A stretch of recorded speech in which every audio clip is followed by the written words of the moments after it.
We first had this guest back on Hoopsology in 2021 to discuss his book, Steve Curry Life. And now he's back to discuss his latest book, Kingdom on Fire Kareem, Wooden, Walton, and the Turbulent Days of the UCLA Basketball Dynasty.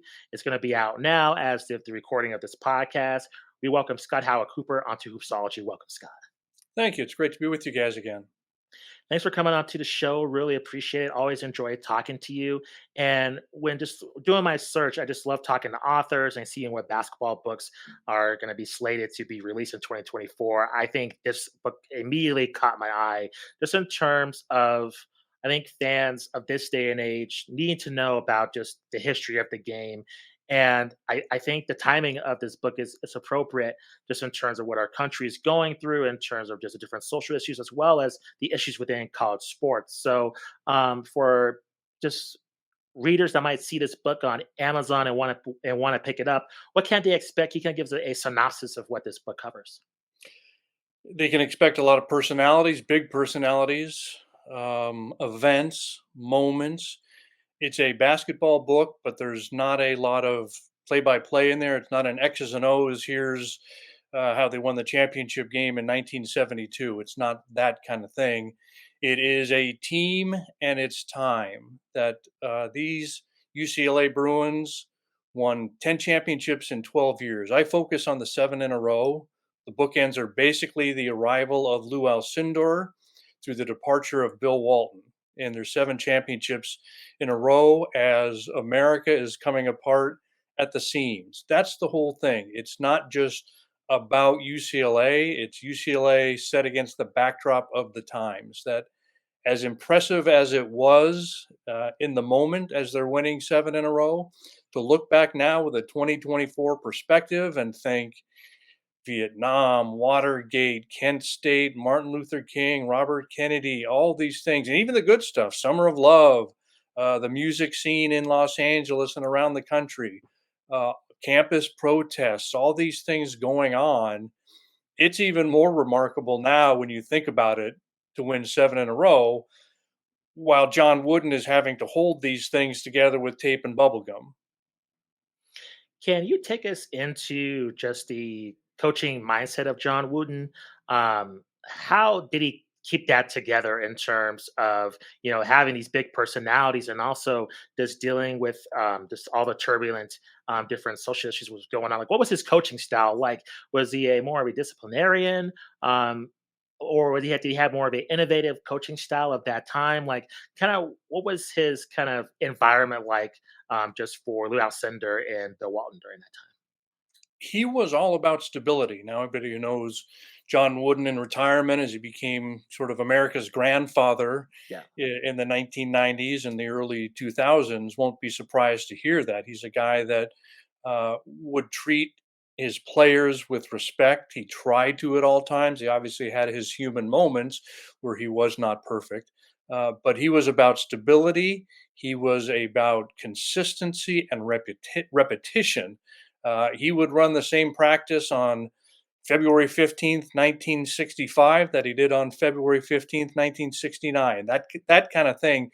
He had his practices written down on note cards, 3x5 index cards, and would go back as that next practice approach and say, what did I do last year, 2 years ago, 3 years ago on this date? And obviously things get thrown off by the game schedule because sometimes it's not possible to do exactly. But he believed in repetition. He did not do anything clever. He was not an X's and O's guy. He's the first person to say he was not great on strategy. Jerry Norman was one of his assistant coaches and gets a lot of the credit, or should get a lot of the credit. He came up with a lot of the innovations. John Wooden always had terrific assistant coaches, and John tried to sort of be the CEO. He was the guy that would oversee the big picture. Scott, I think one thing that was surprising, I mean, in in the world of basketball, I think the common perception, I mean, you mentioned the grandfather image of Coach Wooden.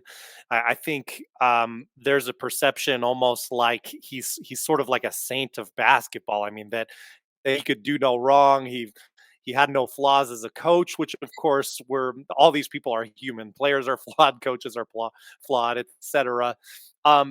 I'm curious as to the perception of Coach Wooden in the moment. I know that there are things in this book that I would encourage readers to check out where it's very tumultuous. There there are big disagreements in how those practices are run, in things that the players are doing.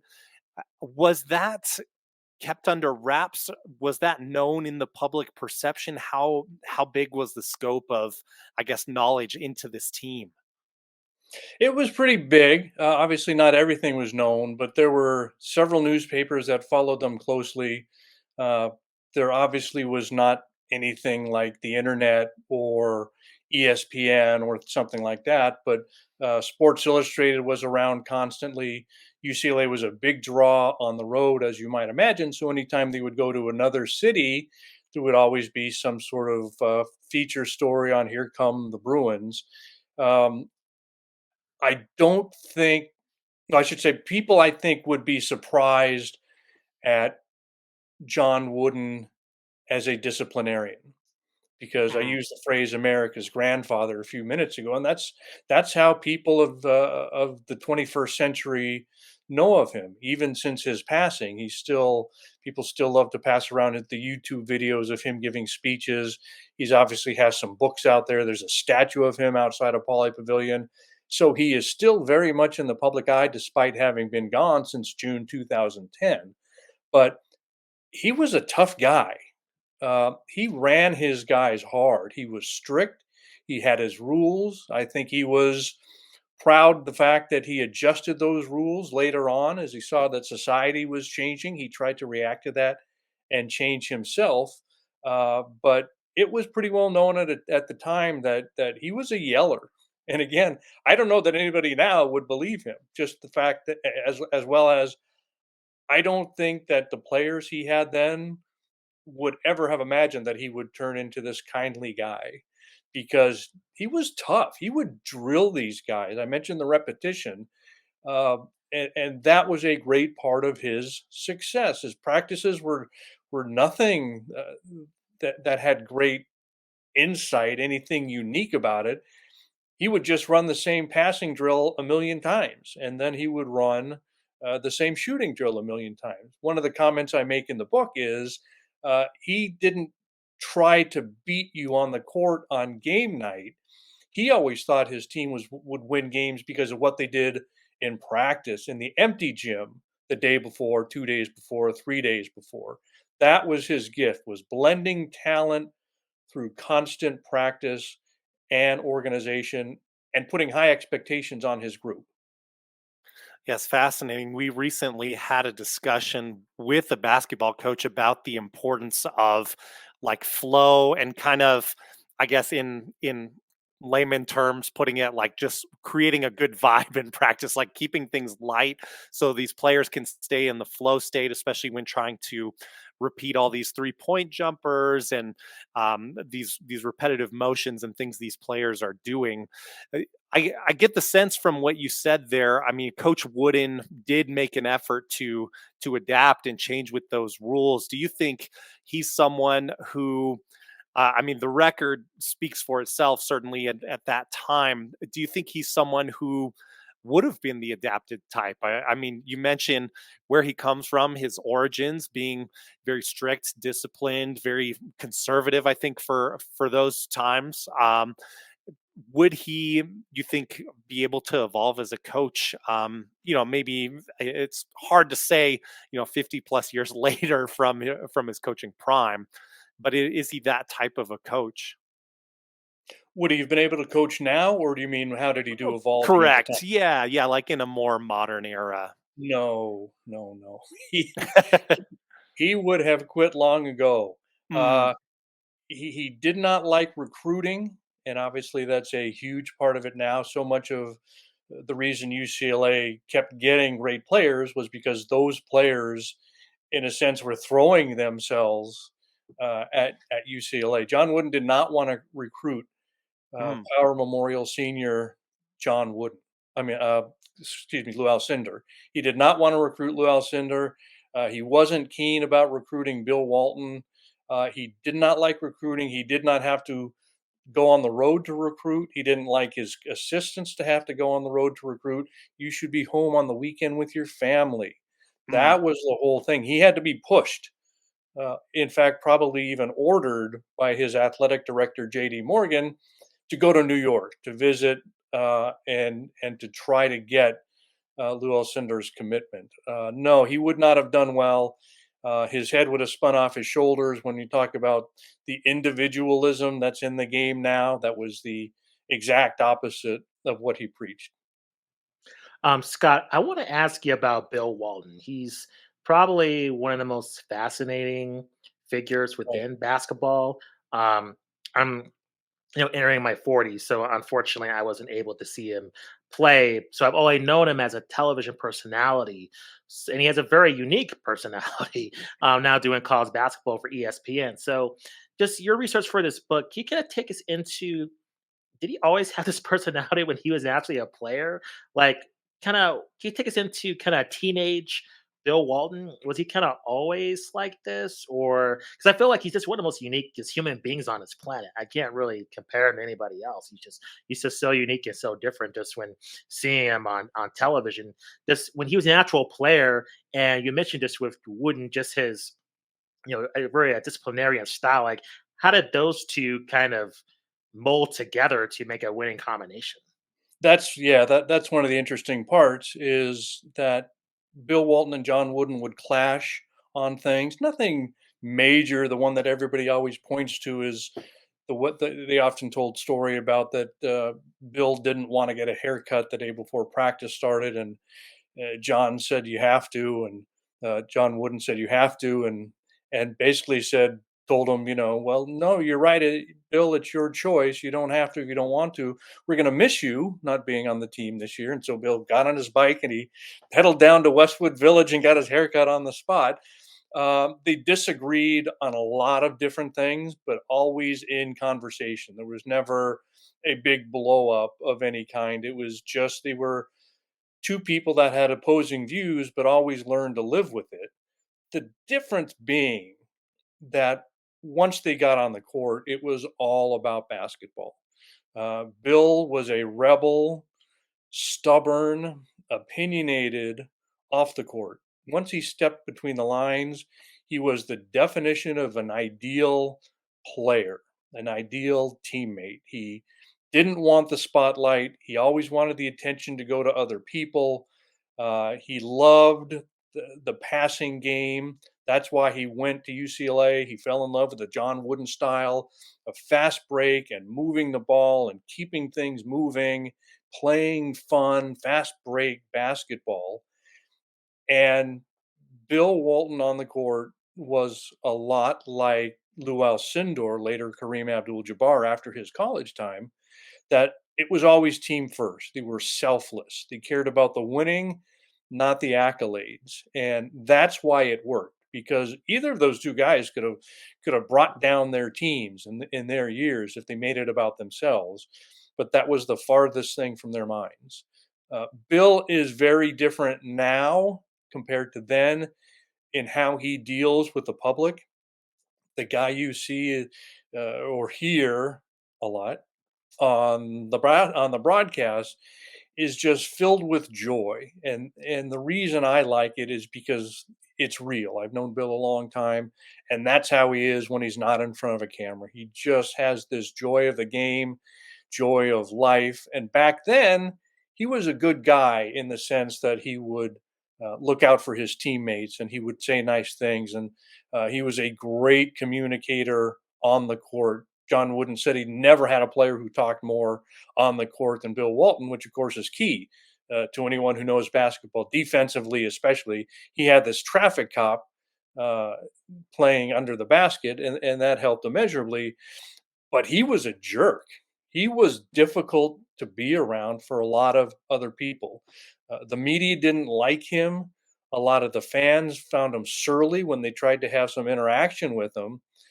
And when I talked to Bill for this book, he said, I've changed in a lot of ways. And he regrets how he was in a lot of in a lot of the times during his college career. And that's one of the things that makes him a great guy, very special, is that he's very introspective, and he looks back and he says, "Why was I like that? Everyone was just trying to be nice to me."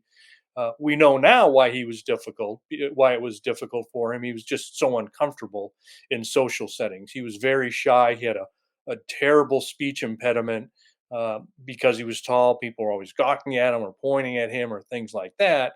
But that was his lot in life. And he could be a great guy and he could be rude. And now he's just a great guy all the time. Do you get the sense from the research that you did in the book? I mean, there's the civil rights movement going on. There's the Vietnam War, which, of course, Bill Walton, you were just discussing, was very vocal against. Um, do you get the sense that the players themselves? You mentioned this common goal of winning that they had together, and why this all worked in this dynasty. Do you get the sense that the players felt, as being college athletes, that they were being used, like they were being oppressed in a way, like is often talked about in the modern era with college sports, even with the introduction of NIL, and kind of where things have gone with that? How did the players feel, between that 65 to 75 run at UCLA?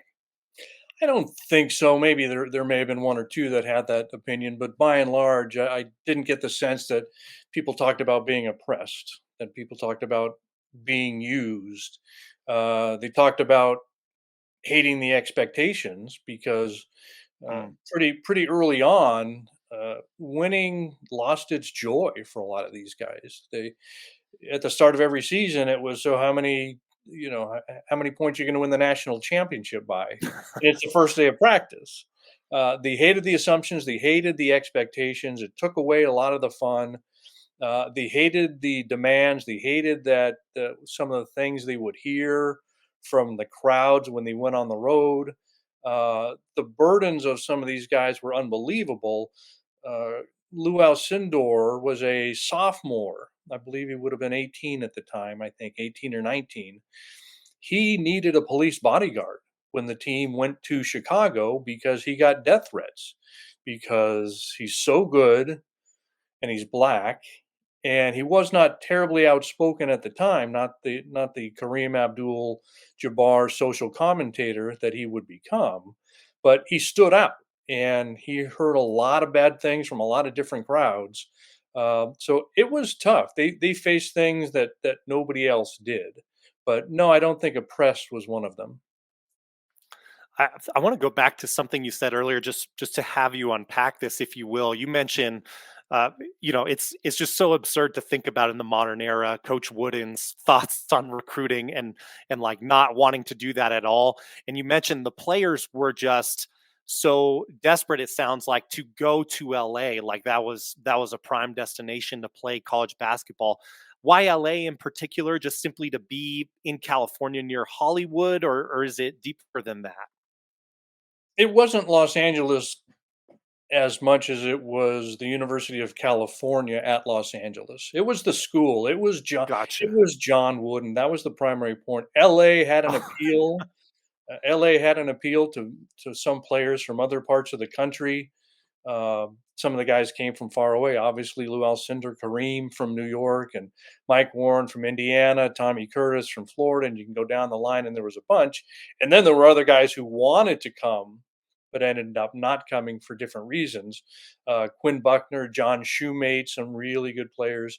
But also, a lot of their successful recruiting was of people already in Southern California, already in either the immediate area or within an hour or two drive. They wanted to play for John Wooden. He was the magnet. It wasn't so much the city. Again, obviously, that had some appeal. Larry Farmer told me the story about when he came from Denver for his recruiting visit.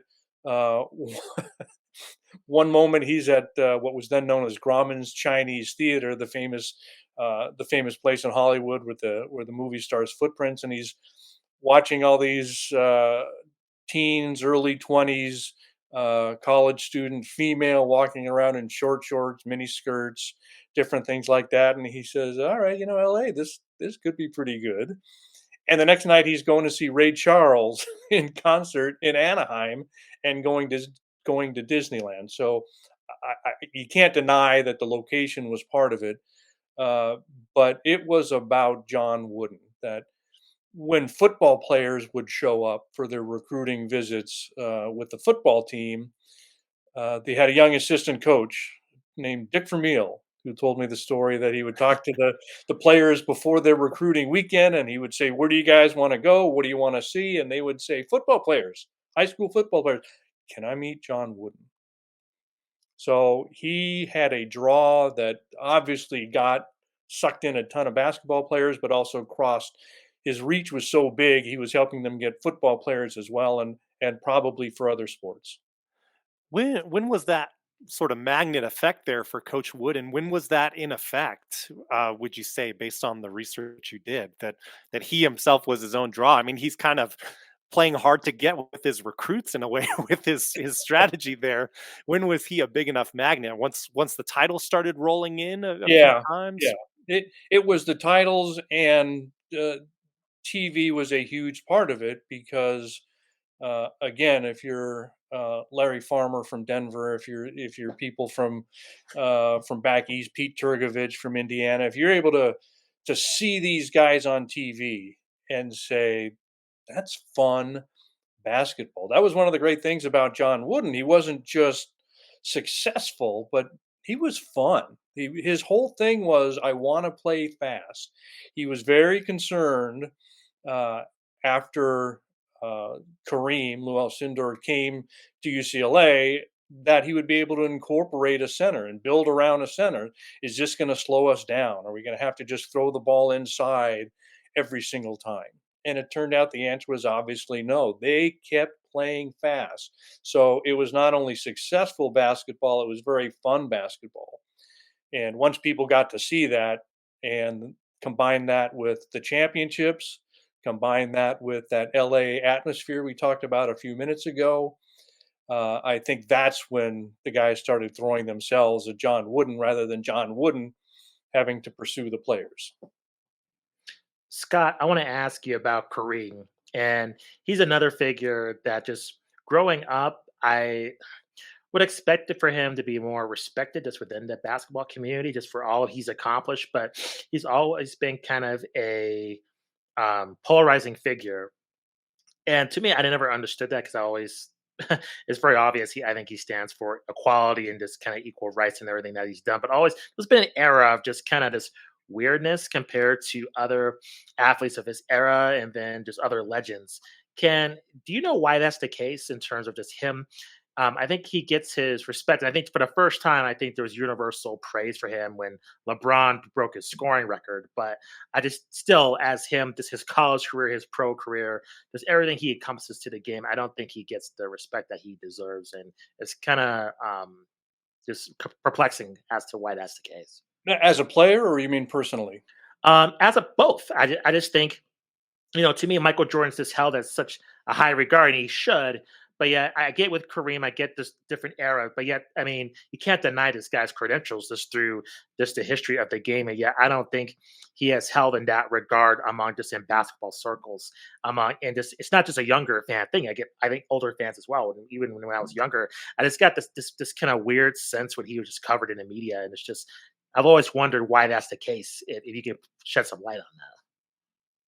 Well, I think for the most part, I would the only way I would disagree with you. I think he generally has gotten the respect for what he did on the court Sure. and been appreciated.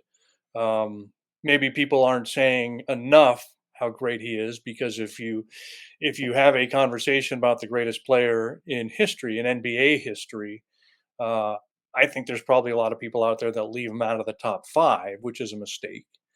But for the most part, I think people know he was great in high school, great in college, great in the pros. If you take all three levels, you could easily make the case that he's the greatest basketball player ever. But it's the personality. He's got bad people skills Mm. then and now. Um, the thing that you just noted about why people should respect him when you talked about what was it when you said his stand on civil rights, and there was one Correct. other one? Just I think whenever there's like a major social issue, he's always out on kind of major television networks, Right. not afraid to express his opinions about just different things that are going on. And now imagine it's 1967, 1968, 1969 in America, Sure. and he's trying to take those same stands. And he's talking about how black people have not been treated well in America, and I'm not going to the Olympics. And he stood up for Muhammad Ali, which is a sign of his conviction, a sign of his intelligence. We could sit here now in 2024 and talk about all the positives and that how that's such a positive reflection on young Llewellyn Sindor. But in the moment, Muhammad Ali was very unpopular in America. When we talk about polarizing, Muhammad Ali in the late 1960s was the definition of polarizing. So part of it was that he was taking stands that were unpopular in the time. Part of it was that he was a black man who didn't want to just go along to get along, and that's what America in the late '60s wanted more of from some people. Obviously, not everybody, but let's face it, it was not an easy time to be outspoken and saying I'm a black man in America and I'm not being treated well. That brought on a lot, and combine that with the fact that he was not good with the media.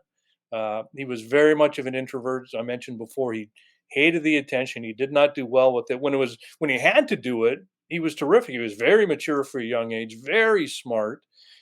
He handled his high school press conference to announce UCLA as his college choice. He handled that very well. Anytime he had to stand up before a group when he was in college, he did very well. He just didn't like it. He was an introvert. He's not somebody who wants the media around, and often didn't didn't hide it. And so he just doesn't do well all the time around people. That's still the case, and it was especially the case back then when there was also this. Wasn't nearly as beloved back then as he is now. That's the important thing to keep in mind. That the 2020s, Kareem Abdul-Jabbar was in a much different time than the 1960s Lou Alcindor. No, that makes sense. One last question before we let you go. What surprised you just when making this book? Did anything like stand out to you when through your research compared to when you first entered just kind of the pre-writing phase?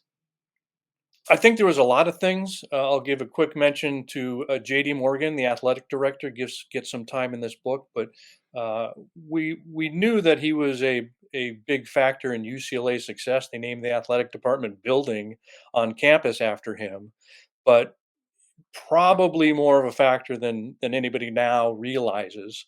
There's a few other things as well, but if I had to pick one, I went into this with the idea that it wasn't just UCLA in the Times, it was UCLA as part of the Times, that they had a connection to the White House because H.R. Haldeman was Richard Nixon's chief of staff. He was a UCLA guy, and he was the chief fundraiser for Pauley Pavilion, which obviously became a huge factor.